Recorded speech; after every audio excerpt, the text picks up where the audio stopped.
চলেছি Similipal national park. ওড়িশার ময়ূরভঞ্জ জেলার অন্তর্গত Similipal national park Similipal tiger রিজার্ভও বটে। যাচ্ছি ভরা বসন্তে, যাচ্ছি দুরাত্রে 3 দিনের জন্য। আমরা 4টি পরিবারের মোট 12 জন মিলে চলেছি শিমলিপালের উদ্দেশ্যে। এই মুহূর্তে আমাদের ডেস্টিনেশন হলো যোশীপুর।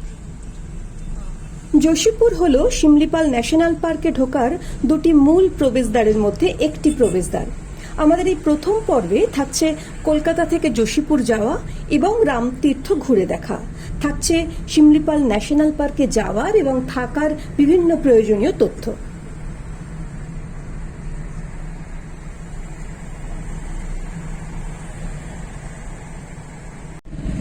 আমরা এখন দ্বিতীয় হুগলি সেতুর ওপর। এখান থেকে আরো 272 কিলোমিটার যোশীপুর। সময় লাগবে, ঘড়ি বলছে আরো 5 ঘন্টা 20 মিনিট।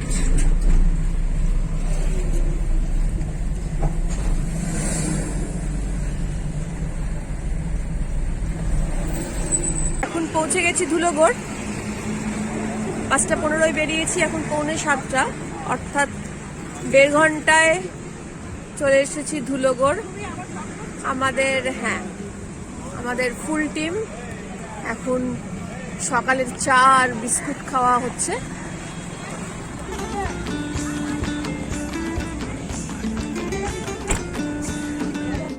ধুলোগড় টোল প্লাজা থেকে আমরা যাব NH16 ধরে সোজা খড়গপুরের দিকে। শুধু মনে রাখতে হবে, খড়গপুরের আগে ডেবরার কাছে NH16 টার্ন নিয়েছে ডান দিকে, বালাসোর বা পুরী যাওয়ার দিকে। সেটা না ধরে আমরা সোজা NH49 ধরে খড়গপুর চৌরাস্তার দিকে এগোবো। 9:45 বাজে। আমরা আবার একটু ব্রেক নিচ্ছি। এখন আমাদের ব্রেকফাস্টের টাইম। সঙ্গে আনা খাওয়ার দাওয়ার, সেসব দিয়ে ব্রেকফাস্ট হবে। সবাই অপেক্ষায়। ব্রেকফাস্টের জন্য আমরা সঙ্গে করে নিয়ে এসেছি রুটি, আলুর দম আর ডিম সিদ্ধ। যেখানে দাঁড়িয়েছি এই জায়গাটার নাম জেটিয়া, একটা চায়ের দোকান আছে, এখানে চা নিচ্ছি আমরা। আর এই সুন্দর মাটির বাড়ি, ওনাদের এই বাড়ির উঠোনে বসে আমরা খাচ্ছি। আমরা এখন লোধাশুলির জঙ্গলের মধ্যে দিয়ে যাচ্ছি। দুধারে শালের জঙ্গল, আর কাল দোল পূর্ণিমা, অর্থাৎ ভরা বসন্তে শাল গাছ সব ফুলে ভর্তি।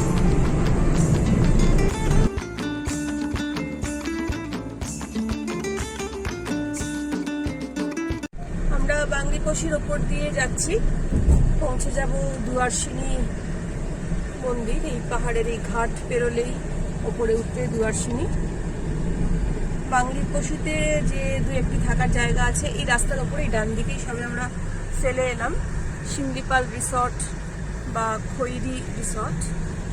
এই যে এখানে রুদ্র পলাশ, লাল পলাশ হয়ে রয়েছে গাছে।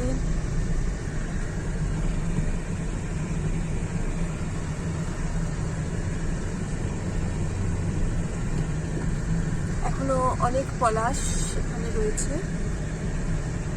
যদি কেউ চান তাহলে এই বাংলিপোশিতে থেকেও শিমলিপালের জঙ্গলে ঘুরে আসতে পারেন। এখান থেকে যোশীপুরের দূরত্ব মাত্র 60 কিলোমিটার, ঘন্টা 1.5 লাগবে গাড়িতে। তারপরে যোশীপুরে গিয়ে ডে ভিজিটারের পাস করিয়ে নিয়ে জঙ্গলে ঘুরে আসুন।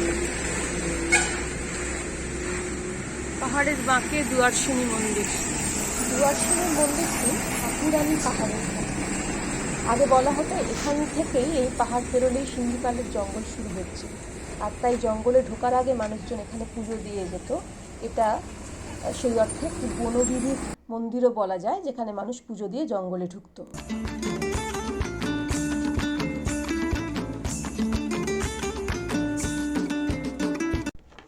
এই দুয়ারসিনী পেরোলেই মোটামুটি শুরু হয়ে যাচ্ছে শিমলিপাল মাউন্টেন রেঞ্জ। আমাদের দুদিকে এখন ছোট ছোট পাহাড়, রোলিং হিলস যাকে বলে, আর লাশ গ্রিন, পুরো সবুজের আবরণ যেন চারিদিকে। ভীষণ সুন্দর লাগছে রাস্তাটা। আর এই সময় পলাশ রয়েছে, মার্চ মাসে দোলের আগের দিন আমরা আসছি, ফলে পলাশ রয়েছে। যদিও শিমুল নেই প্রায় বললেই হয়, শিমুল ঝরে গেছে। এই শিমলিপাল নামটা কিন্তু আমি পড়েছি বিভিন্ন জায়গায় যে শিমলিপালের নামটা শিমুল গাছ থেকে এসেছে, শিমুল গাছের আধিক্য। এখনো পর্যন্ত আমরা যত শিমুল গাছ দেখছি সেগুলোর ফুল হয়ে গেছে, আর খুব বেশি যে শিমুল দেখেছি এখানে সেটাও নয়, হয়তো ভেতরে জঙ্গলে গিয়ে দেখবো, জানি না।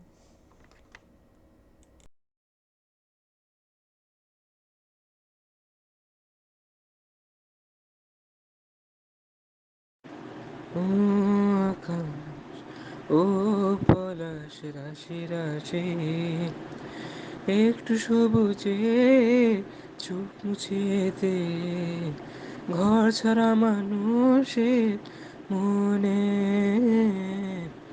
ও জিয়া, ओ गुजरते नजारे, रंग उड़ाने दे, हम नशे में हैं, भूल गए सवालों को सारे।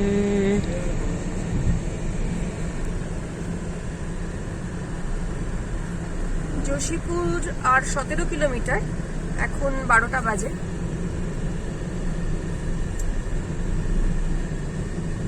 আর আধ ঘন্টার মধ্যে পৌঁছে যাব যোশীপুর। যোশীপুর থেকে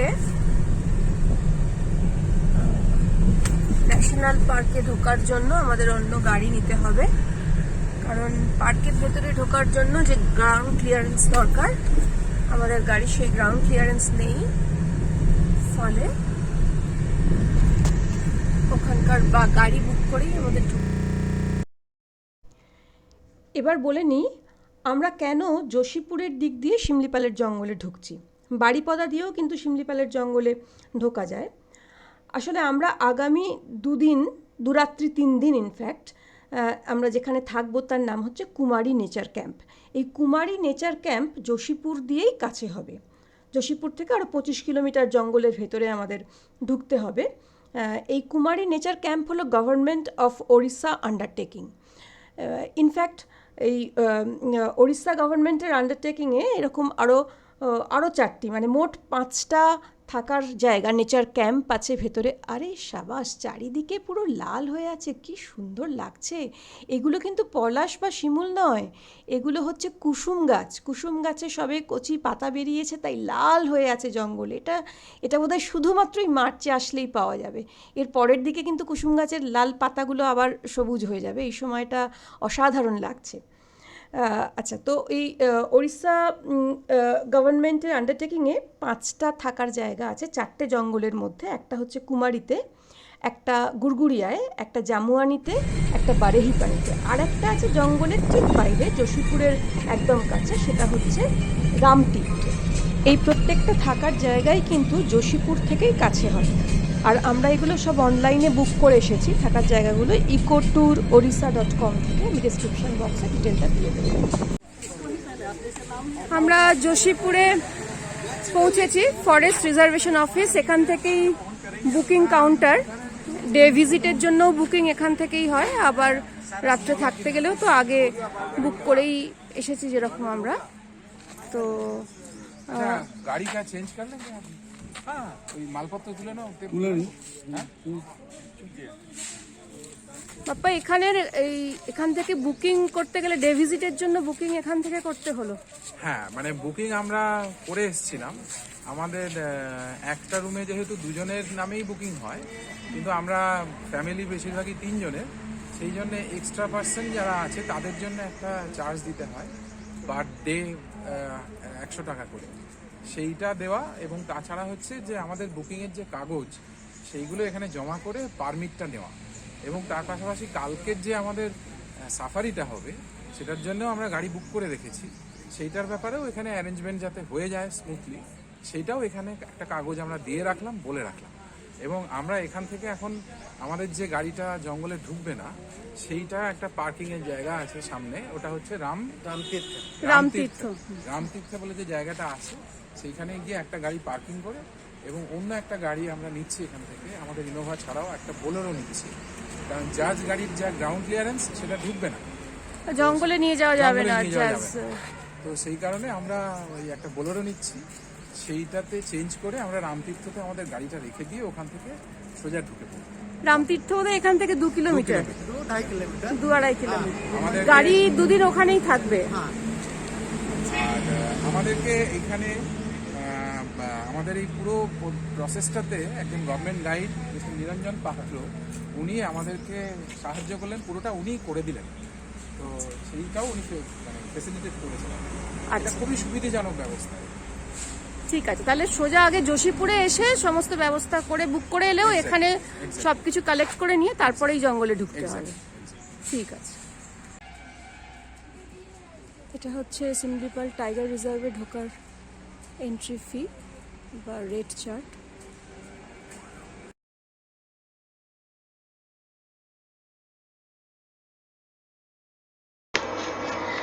যোশীপুরের খৈরি বুকিং সেন্টারে শিমলিপাল টাইগার রিজার্ভের যে ইকো ট্যুরিজম ম্যাপ আছে সেটা আমরা একটু ভালো করে দেখে নেব, তাহলে জঙ্গলটা বুঝতে সুবিধে হবে।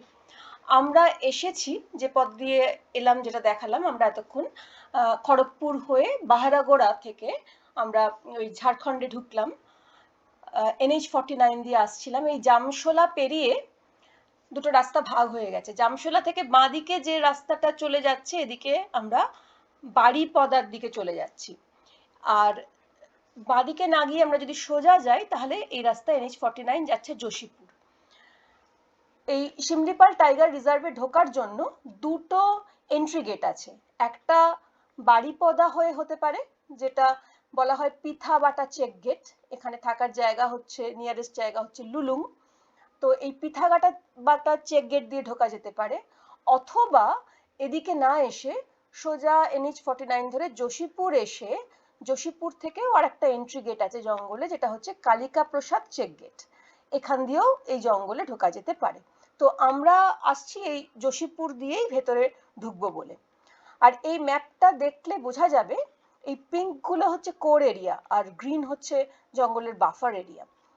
তো পিঙ্ক যে পোর্শন অর্থাৎ কোর এরিয়া, জঙ্গলের কোর এরিয়ায় বেশিটাই কিন্তু ট্যুরিস্টদের জন্য ইনঅ্যাক্সেসিবল। ট্যুরিস্টরা কিন্তু এই সমস্ত জোনে যেতে পারছে না, বিশেষ করে সাউথ জোনটাতে ট্যুরিস্টরা দে আর নট অ্যালাউড। আর থাকার জায়গা বা মোটামুটি যেখানটায় ঘোরা যায় সেগুলো এই নর্দার্ন পার্টে, জঙ্গলের নর্দার্ন পার্টটা ট্যুরিস্টদের জন্য অ্যাক্সেসিবল। শিমলিপাল টাইগার রিজার্ভের মধ্যে যে থাকার জায়গাগুলো আছে, আমরা কোনখানটায় থাকবো গো, একটু যদি ম্যাপটাতে দেখিয়ে দাও। কুমারী নেচার ক্যাম্প। ওকে, কুমারী নেচার ক্যাম্প না?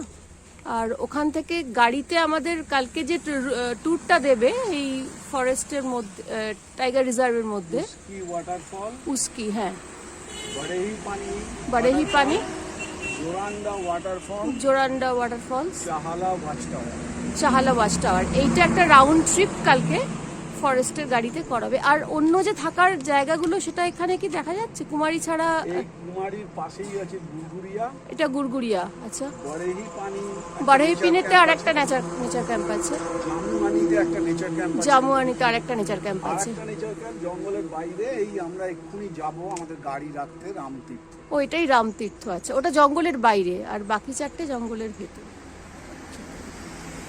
এই ফরেস্ট অফিসের মধ্যে একটা ছোট্ট মিউজিয়াম রয়েছে, an ode to Khairi, the tiger princess of Similipal tiger reserve. যোশীপুরে এসে আমাদের কাগজপত্র কালেক্ট করতে এবং গাড়ি চেঞ্জ করতে, আমাদের মালপত্র গাড়িতে শিফট করতে প্রায় 1 ঘন্টার ওপর সময় লেগে গেল। এখানে 1:30 বাজে, এখন অসম্ভব গরম, 36-37 ডিগ্রি টেম্পারেচার, খুবই কষ্ট, মানে গরমের কষ্ট লাগছে। আর আমরা এক্ষুনি চলে যাব রামতীর্থতে, তারপর রামতীর্থটা একবার ঘুরে নেব। পৌঁছে গেলাম রামতীর্থ নেচার ক্যাম্প। শহর থেকে একটু ঢুকেই জঙ্গলের বাইরে সুন্দর সাজানো গোছানো জায়গা। গাড়ি এখানে রেখে যেতে হচ্ছে, জঙ্গলে ঢুকবে না। এখান থেকে অন্য গাড়ি বোলেরো আমাদের ভেতরে কুমারী নেচার ক্যাম্পে পৌঁছে দেবে, আর এইখানে 2 দিন আমাদের গাড়ি থাকবে। এখানে থাকার খুবই ভালো ব্যবস্থা আছে, 4টে ডাবল বেড রুম আছে, ডরমেটারি আছে 10 বেডের আর 6 বেডের, এবং এসি রুমস কিন্তু একমাত্র এখানেই অ্যাভেলেবেল। খৈরি আর বন্ধন ভান্ডান, দুটো নদী মিশে খৈরি ভান্ডান।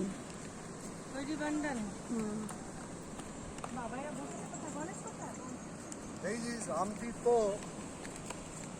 সামনে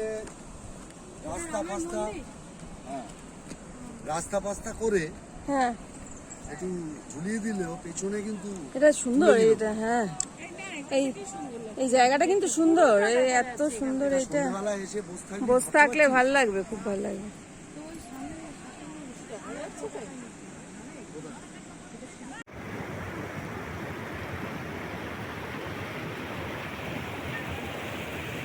এই জায়গাটি শুধুমাত্র প্রাকৃতিক সৌন্দর্যের জন্যই নয়, আরও একটি কিংবদন্তির জন্যও বিখ্যাত। কথিত আছে ত্রেতা যুগে শ্রীরাম দেবী সীতা এবং ভাই লক্ষ্মণ সহ শিমলিপালের এই জঙ্গলের মধ্যে দিয়ে অতিক্রম করেছিলেন, এবং তখনই ক্লান্তির কারণে সীতা কিছুক্ষণ এই যে পাথরের চাতাল দেখতে পাচ্ছি, এই চাতালের ওপর বসে বিশ্রাম করেন এবং নিচে বয়ে যাওয়া যে নদী খৈরি ভান্ডার নদীতে মুখ হাত ধোন। তারপর থেকেই এই জায়গাটি রামতীর্থ নামে পরিচিত এবং এখানে একটি রামের মন্দির প্রতিষ্ঠিত হয়েছে। প্রতি বছর মকর সংক্রান্তিতে জানুয়ারি মাসের মাঝামাঝি এখানে টুসু মেলা উদযাপন করা হয়।